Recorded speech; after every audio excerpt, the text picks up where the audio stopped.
Bueno, hola, una vez más aquí la doctora Luciana Roperti de Guisa.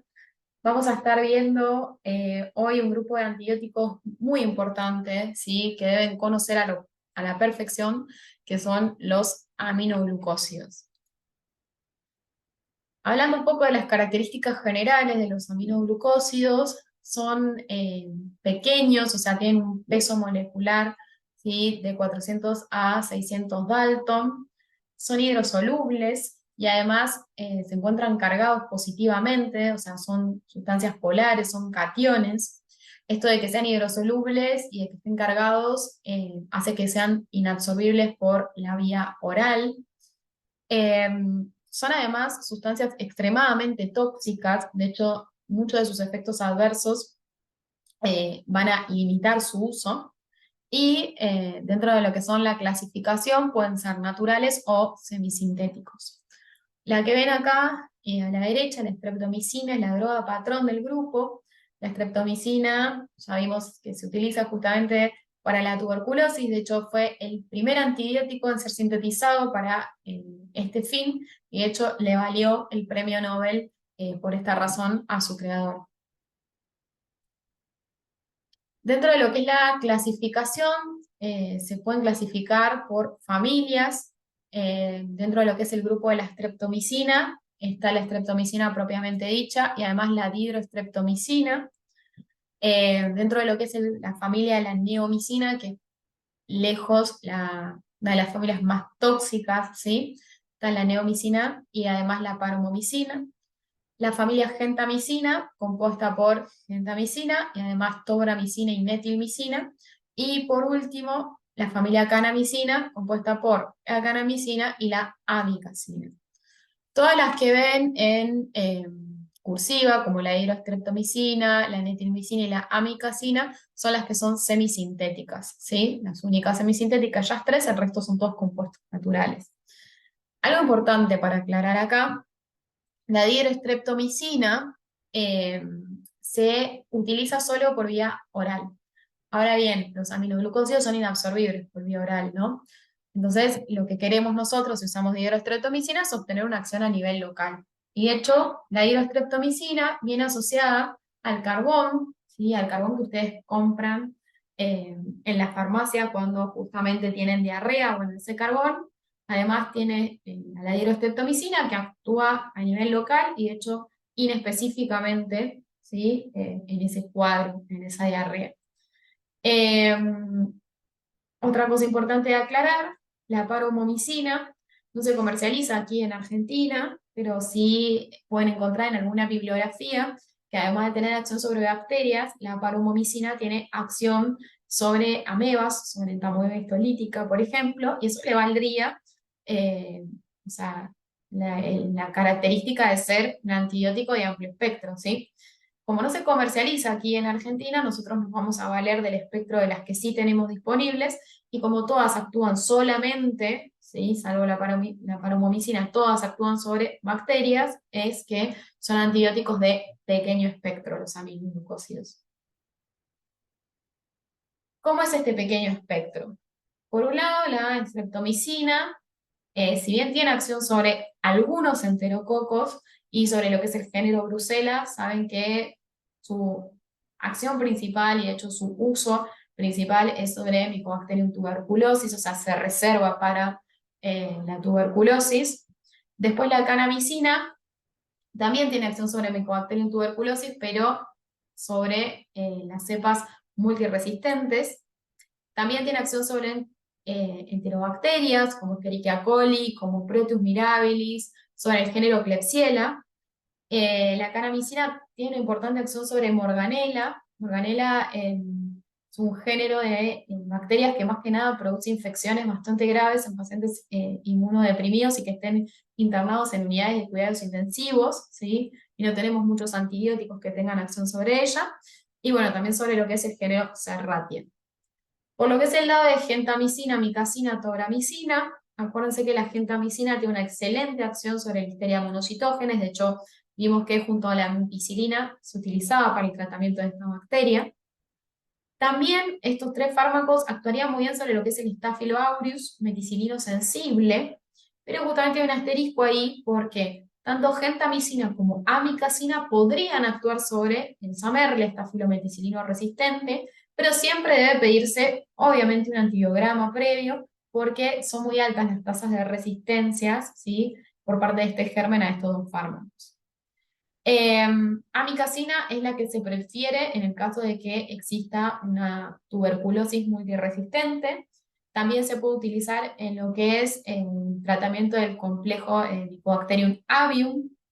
Tiene acción sobre endocardia. Recuerden que, o sea, la endocardia es muy parecida estructuralmente a lo que son las micobacterias. También presentan acción sobre gram negativos como E. coli, Pseudomonas aeruginosa y todo lo que es el género Enterobacter y Citrobacter. O sea que, fíjense, más que nada, o sea, si bien les hice estas aclaraciones puntuales con los gram positivos, o sea, el espectro de los aminoglucósidos va a estar más que nada dado por gérmenes gram negativos y micobacterias, ¿sí? O sea, como que cada vez pierde más la acción que tiene sobre los cocos positivos. Y bueno, y gentamicina sigue siendo muy útil para un bacilo gram positivo como es Listeria. Bien, ¿cómo es que actúan los aminoglucósidos? ¿Sí? Porque están clasificados dentro del grupo de antibióticos que inhiben la síntesis proteica bacteriana. Y sin embargo, son los únicos que son bactericidas. Todo el resto de los que actúan en la síntesis proteica son bacteriostáticos. Entonces, ¿por qué los aminoglucósidos generan la muerte de las bacterias? ¿Sí? Obviamente lo vamos a ver y ustedes tienen que saber a la perfección este mecanismo de acción porque tienen algo extra que los hace los únicos que actúan a este nivel y son bactericidas. Dentro de los bactericidas son del tipo concentración dependiente, además tienen un efecto posantibiótico los aminoglucósidos y como vimos son de pequeño espectro, actúan solo sobre bacterias. Bien, ¿cuál es el mecanismo de acción de los aminoglucósidos? Más que nada, como actúan sobre gram negativos, recuerden que en el caso de los gram negativos, lo primero que hay que atravesar es la membrana externa. ¿Y cómo lo hacen? A través de porinas, ¿sí? De estos canales hidrofílicos. Una vez que llegan al espacio periplásmico, van a acceder al citoplasma mediante un transporte activo de fase 1. Este transporte activo de fase 1, obviamente, conlleva un gasto de energía, por eso es activo, y lo que hace es ingresar una aminoglucosa y sacar un protón. Este transporte activo de fase 1 puede verse alterado, puede disminuir su acción si estamos en presencia de cationes divalentes o tenemos hiperosmolaridad. Ahora, eso lo va a disminuir, pero directamente puede inactivarse este transporte si hay una disminución del pH, o sea, si el pH es ácido, o si no hay presencia de oxígeno, o sea, si estamos en anaerobiosis. En cualquiera de esas dos situaciones, el transporte de fase 1 se va a inactivar. Y eso explica por qué los aminoglucósidos no son útiles en casos de que haya abscesos, ¿sí? Directamente, como no hay oxígeno, el pH es bajo, o sea, directamente el transporte activo no se va a poder dar y no va a haber ingreso de los aminoglucósidos a las bacterias. El transporte activo de fase 1 también se puede potenciar. ¿Y con quiénes lo hace? Con glucopéptidos y con beta-lactámicos, ¿sí? Entonces, puede verse disminuido por la hiperosmolaridad, por la presencia de cationes divalentes, puede verse interrumpido por anaerobiosis, por pHs ácidos, o puede verse potenciado en el caso de combinarse con otros antibióticos. Una vez que ingresan al citoplasma, lo que hacen es unirse irreversiblemente a la subunidad menor del ribosoma, que es la subunidad 30S. Esta unión al ribosoma genera, por un lado, que se interrumpa, ¿sí?, lo que es la síntesis de proteína. Se van a generar además complejos de iniciación anómalos, va a haber una lectura errónea durante la elongación y se va a poner en juego lo que es la síntesis de proteínas anormales o aberrantes. Dentro de esta síntesis de proteínas aberrantes vamos a tener que se va a inducir lo que es la expresión del operón OPP. Este operón OPP lo que hace es permitir, ¿sí?, el transporte activo de fase 2. Si hay uno de fase 1, vamos a tener un fase 2. Este transporte activo de fase 2 es todavía más rápido que el de fase 1. Entonces genera una acumulación masiva de aminoglucósidos dentro de la bacteria que culmina con la muerte bacteriana, ¿sí? O sea, es muy rápido este transporte activo de fase 2 y permite el ingreso, como les digo, masivo y abrupto de aminoglucósidos. Bien, ¿por qué se muere la bacteria entonces? Por un lado, porque hay un gasto excesivo de ATP, o sea, de hecho hay dos transportes, ¿sí? De fase 1 y de fase 2 que requieren gasto de energía, y la bacteria está utilizando su energía para esto, para ingresar aminoglucósidos a su interior y no para sus procesos metabólicos propios. Además, se produce la síntesis de proteínas erróneas. Esas proteínas erróneas o sea, van a codificar por un lado lo que es el luperón PP y van a alterar todo lo que sea la permeabilidad. Piensen que el operón genera justamente el transporte de fase 2 que permite el ingreso masivo, o sea, de los aminoglucósidos. Esto es porque se está alterando la permeabilidad de las bacterias. Y además, eh, los aminoglucósidos son sustancias justamente cargadas positivamente, son cationes. Eso al ingresar abruptamente dentro del citoplasma de las bacterias, lo que genera es una modificación muy importante de su medio interno. Entonces, es por todo esto que se termina generando justamente la muerte de la bacteria, ¿sí? Que además de actuar sobre la síntesis proteica, como bien les explico con estos tres mecanismos, ¿sí? Tiene esta acción agregada que les permite generar la muerte bacteriana. La resistencia a los aminoglucósidos, o sea, es la verdad muy poco frecuente y es muy rara, pero aún así vamos a ver cuáles son los principales mecanismos involucrados. Por un lado puede haber enzimas modificantes que conjuguen a los aminoglucósidos y hagan que estos no puedan unirse al ribosoma. Puede haber una alteración en el transporte. Esto es natural en los anaerobios. Recuerden que si no hay oxígeno no se puede dar el transporte de fase 1. Si no hay transporte de fase 1 no hay ingreso. Puede haber casos de extrusión activa, o sea que se ingresa el cetosol pero sean eliminados, ¿sí? Sean sacados nuevamente al medio extracelular. Y pueden haber también polimorfismo del receptor, o sea que haya mutaciones que no hagan afín al ribosoma por los aminoglucósidos. Vamos a hablar de la farmacocinética. Obviamente entonces quedó claro que son sustancias inabsorbibles a nivel oral. Entonces sus principales vías de administración van a ser la vía parenteral, ya sea intramuscular o intravenosa, y también la vía tópica, y de hecho también se usa mucho por vía inhalatoria. En cuanto a lo que es la absorción oral, como no existe, si yo doy un aminoglucósido por vía oral, voy a querer que tenga una acción a nivel local, como les comenté del caso de la dihidroestreptomicina, ¿sí? O sea, no adquiere concentraciones plasmáticas y solo actúa ahí a nivel intestinal. Bien, en cuanto a lo que es su distribución, los aminoglucósidos se concentran bien solo en lo que es riñón, en lo que es oído interno, en pulmón y también en líquido sinovial y pleural. Pero de hecho, más que nada acá nos vamos a concentrar en el riñón y en el oído interno, que van a ser la razón, esta concentración que tienen allí, de sus principales efectos adversos. En cuanto a lo que es líquido cefalorraquídeo, las concentraciones que se obtienen con los aminoglucósidos son muy bajas, aún con las meninges inflamadas, ¿sí? Esto se debe, o sea, más que nada a que, recuerden que son hidrosolubles y están cargados, ¿sí? Hay dos cosas que pueden conspirar a favor de que atraviesen o sea, de que lleguen al sistema nervioso central, que son pequeños, molecularmente hablando, y que tienen una baja unión a proteínas plasmáticas, ¿sí? Pero aún así, aunque las meninges estén inflamadas, sus concentraciones nunca van a superar más del 30%. No sufren metabolismo, porque de hecho son hidrosolubles, o sea que se excretan directamente de manera activa por filtración glomerular a nivel renal. Obviamente hay que ajustar la concentración, o sea, la dosis de los aminoglucósidos en caso de insuficiencia renal. Y tienen una vida media beta bastante corta, o sea, como mucho de 3 horas, pero tienen una vida media gamma de hasta 200 horas. Y esto se explica porque una vez que se concentra bien en estos tejidos, en estos líquidos que les dije, se elimina muy lentamente de los mismos, ¿sí? Y por eso su vida media gamma es tan prolongada. Bien, estos efectos adversos, los renales, los auditivos, los neuromusculares, son los que muchas veces van a limitar el uso de los aminoglucósidos y por eso los tenemos que conocer muy bien.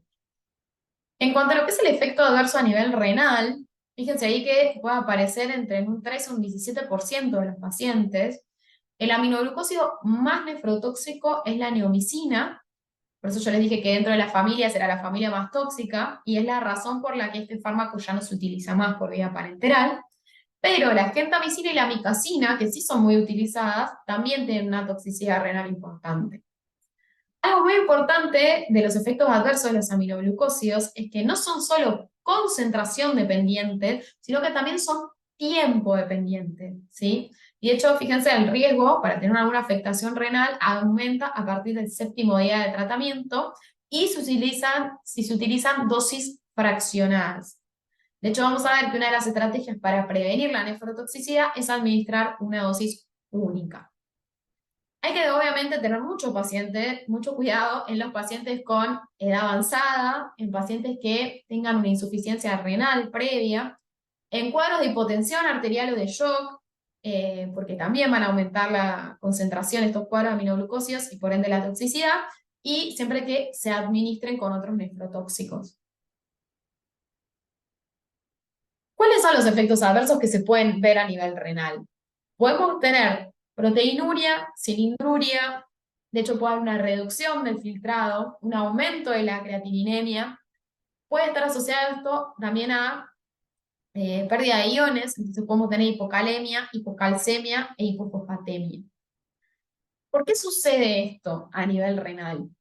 Los aminoglucósidos se acumulan en la corteza renal, de hecho se acumulan en lo que es el glicocáliz, ¿sí? El glucocálisis de la célula, ingresan por mecanismos de endocitosis, dentro de los lisosomas se transforman en lo que son los cuerpos amiloides y, o sea, se siguen concentrando en los lisosomas y por ende esto puede llevar a la ruptura del lisosoma y a la apoptosis de esas células, o muchas veces, o sea, se acumulan tan masivamente que el daño que se genera, o sea, ya es masivo, y ya más que una apoptosis, lo que se genera es una necrosis de todo ese glucocálisis que tiene retenido a los aminoglucósidos, y obviamente si hay muerte celular, si hay apoptosis, hay necrosis, el daño es irreversible. Así que muchas veces los pacientes, luego de que tengan tratamientos con aminoglucósidos, incluso pueden terminar en diálisis, ¿sí? O sea, es muy importante la toxicidad renal que presentan. Otra toxicidad muy importante es la que tienen a nivel de el sistema auditivo, que este puede ser propiamente auditiva o coclear, o también puede ser del tipo vestibular. En ambos casos, ¿sí? Si se pretenden van a ser bilaterales, van a afectar a ambos oídos. Fíjense que es mucho más frecuente la toxicidad auditiva que la vestibular, pero el problema con la toxicidad vestibular es que de producirse es irreversible.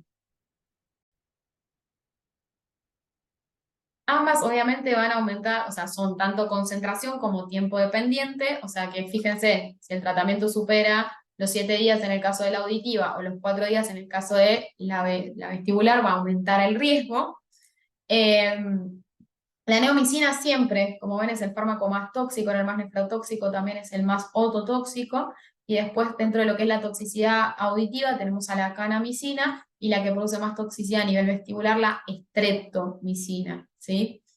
¿Cómo se van a manifestar estas toxicidades? Bien, por el lado de la toxicidad auditiva va a haber pérdida de las frecuencias altas, puede también estar acompañado esto de tinnitus o incluso sensación de obstrucción.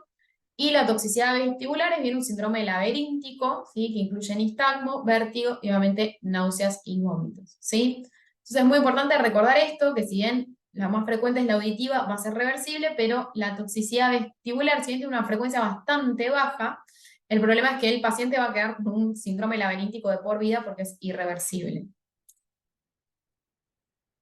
Bien, les dije que se acumula, o sea, se concentraba muy bien en riñón y en oído y que esto eran los causantes de sus efectos adversos. Al igual que lo que sucede en riñón, en el oído externo los aminoglucósidos se van a acumular, ¿sí? Van a ingresar rápidamente dentro de lo que es el oído interno, con un mecanismo que es saturable, y de hecho su egreso posterior va a ser muy lento. Esta es una de las razones por las que dar dosis fraccionadas aumenta tanto la toxicidad renal como también la toxicidad que tienen en el oído interno, ¿sí? Y es la razón de la porque vamos a preferir siempre utilizar dosis únicas y con altas concentraciones. ¿Por qué? Porque si el ingreso es saturable y yo doy una concentración alta, esto se va a saturar rápidamente, entonces el aminoglucósido no va a ingresar, ¿sí? En mucha cantidad, y por ende la toxicidad que produzca va a ser menor.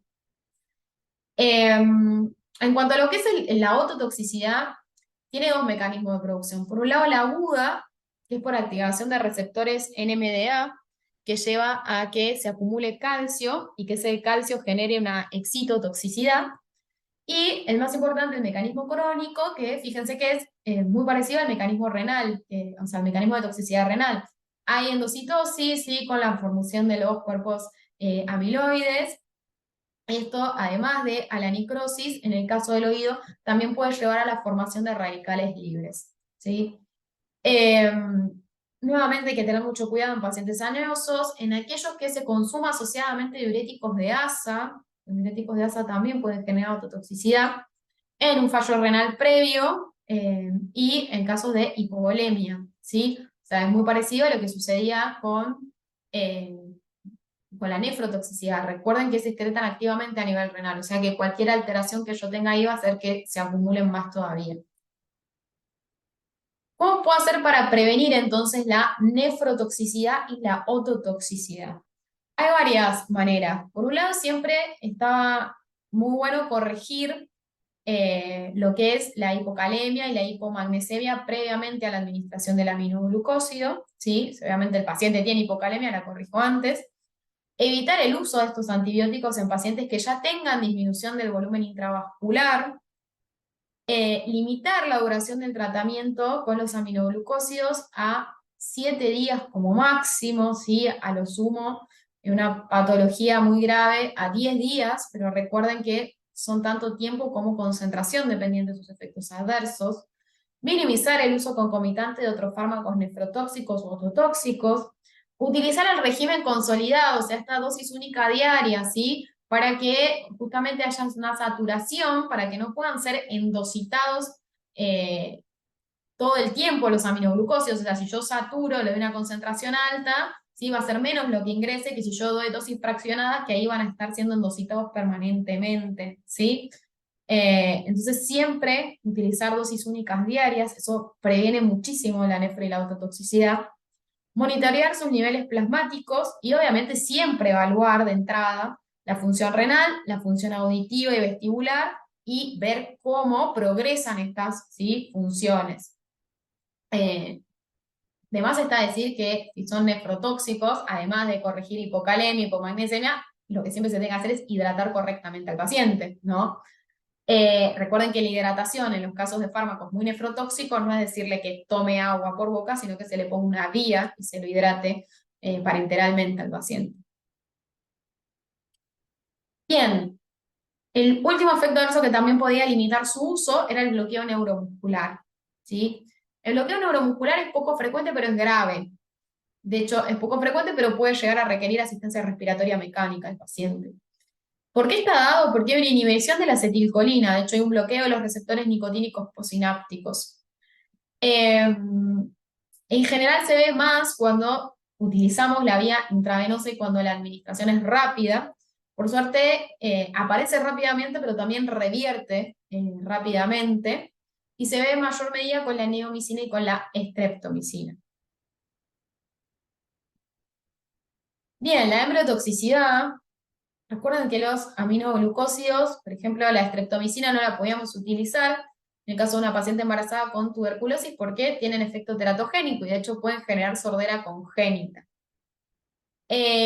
Además de eso, la streptomicina, o sea, es bastante tóxica a nivel del sistema nervioso central, o sea, no solo puede generar sorderas, también se podrían ver escotomas.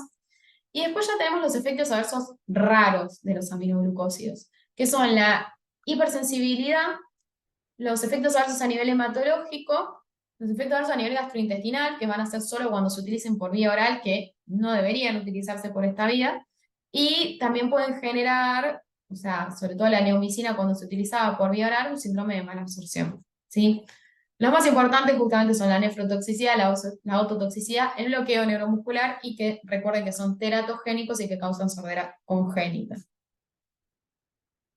Bien, interacciones. Como siempre las dividimos en farmacocinéticas, farmacodinámicas. A nivel farmacocinético, vamos a tener solamente una interacción con la dioxina que se va a ver solo si la neomicina se administra por vía oral, ¿sí? Porque va a disminuir la absorción oral de la dioxina si se administran concomitantemente. O sea, no hay muchas chances de que esto suceda porque no es muy utilizada la neomicina hoy en día, ¿sí? Y porque la vía justamente oral no es una de sus principales vías de administración. Sí son muy importantes las interacciones farmacodinámicas. Obviamente va a aumentar la nefrotoxicidad si yo uso los aminoglucósidos con vancomicina, con anfotericina B, con cisplatino, con foscarnet. Va a aumentar la autotoxicidad si nuevamente uso los aminoglucósidos con vancomicina y con cisplatino y con los diuréticos de ASA. El bloqueo neuromuscular va a aumentar si yo estoy dando aminoglucósidos, por ejemplo, con fármacos despolarizantes como los curares, ¿sí? Que se podían utilizar en la anestesia, o con otro bacteriostático que actúa sobre la síntesis de proteínas, como es la clindamicina. Pero por suerte tenemos una interacción farmacodinámica buena. Recuerden que aumentaba su acción, ¿sí? Con los betalactámicos y con la vancomicina. De hecho, con la vancomicina se potencian para lo que es los enterococos. Y recuerden que de administrar un betalactámico conjuntamente con un aminoglucósido, nunca deben darse en la misma jeringa, ¿sí? En el mismo frasco, porque reaccionan estequiométricamente y se inactivan mutuamente, ¿sí? O sea que siempre, o sea, administra uno, se deja pasar un tiempo y luego el otro si es por vía endovenosa o si es por vía intramuscular, directamente inyecciones en brazos distintos. Eso sí, o sea, siempre se va a reducir la acción cuando nosotros tomamos un bactericida con un bacteriostático, porque se supone que el bacteriostático actúa sobre la fase de crecimiento exponencial, entonces va a afectar lo que es la acción del bactericida. Eso es una regla general que les venimos diciendo, pero hay una excepción a esa regla, que es el uso concomitante de aminoglucósidos y tetraciclina para la amiloidosis, ¿sí? Es el único caso donde se puede administrar un bactericida con un bacteriostático, porque estamos hablando de relación 1 a 1. Si no, ya vieron antibióticos, por ejemplo, la tuberculosis, damos 3 bactericidas y un bacteriostático, ¿sí? Ahí no es problema. El tema es cuando es 1 a 1. En el único caso donde esa administración 1 a 1 de un bacteriostático con un bactericida puede existir y no reduce la eficacia, ¿sí? Es en el caso de la brucelosis. Y de hecho lo que vamos a hacer es administrar en general la doxiciclina por parte de las tetraciclinas y la gentamicina por parte de los aminoglucósidos. O sea que muy importante, ¿sí? No solo son la excepción que son los únicos que actúan sobre la síntesis proteica y son bactericidas, bueno, son los únicos que pueden utilizarse 1 a 1, un bacteriostático, un bactericida en un tratamiento y sin embargo esto no hacer que ninguno de los antibióticos pierda eficacia. ¿En qué pacientes van a estar contraindicados los aminoglucósidos? Bueno, en caso de que se presente hipersensibilidad a los mismos, aunque esto es muy raro, en miastenia gravis, porque obviamente generan esta afectación con la acetilcolina y el bloqueo neuromuscular. En la insuficiencia renal terminal, o sea, si no se ajusta la dosis, pero cuando ya es muy severa, ya no los podemos administrar. En lesiones previas del octavo par, ¿sí? Y en todo lo que es embarazo y lactancia, porque recuerden que son totalmente teratogénicos. Ahora bien, entonces, ¿para qué usamos los aminoglucósidos? ¿Sí? Recuerden que ustedes no deben saber indicaciones, esto lo hacemos para que ustedes repasen indirectamente el espectro. Algo muy importante de los aminoglucósidos es que no deben emplearse solos en terapias empíricas. O sea, siempre que yo diga, voy a utilizar un aminoglucósido porque, por ejemplo, tienen buena acción contra gram negativos, yo sospecho que esta infección está causada por gram negativos. Bueno, no lo damos solo. Nunca, jamás. ¿sí? Los aminoglucósidos nunca se emplean solos en terapias empíricas. Siempre tienen que estar acompañados. Esto más que nada te explicaría por la alta toxicidad que presentan los aminoglucósidos. O sea, si yo los empleo empíricamente en una patología y creo que sí, que tiene acción, pero tengo que aumentar la dosis, porque estoy viendo que no estoy llegando bien con las dosis que estoy administrando. Piensen que con la alta toxicidad que tienen, yo no puedo aumentar la dosis del aminoglucósido, ¿sí? Y si ya empecé al tratamiento empírico y encima son útiles en esa patología, corro el riesgo de generar resistencia. Entonces, siempre se utilizan combinados justamente para poder utilizar dosis más bajas de aminoglucósidos y acuerden que esto forma parte del sinergismo, ¿sí? Siempre que yo administro dos antibióticos que actúan a distintos niveles, puedo utilizar una dosis más baja. Bien, por el lado de la gentamicina, recuerden que más que nada se utiliza vía parenteral, intramuscular, intravenosa, en infecciones sistémicas severas causadas por Pseudomonas aeruginosa. Con betalactámicos se puede potenciar para lo que es la endocarditis y con listeria, ¿sí? De hecho, acuérdense, el tratamiento de la listeria es ampicilina gentamicina. Con tetraciclinas, la única excepción para la brucelosis, recuerden que la utilizada es la gentamicina con la doxiciclina. Y también puede utilizarse por vía tópica la gentamicina, de hecho vienen cremas para infecciones leves de la piel.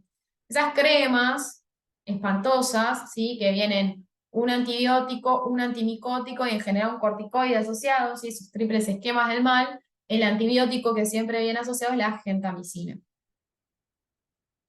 Luego la amicacina, recuerden también más que nada por vía parenteral, la amicacina se reserva también para infecciones sistémicas graves, para enfermos inmunocomprometidos. De hecho, es una de las que se puede utilizar empíricamente en la neutropenia febril.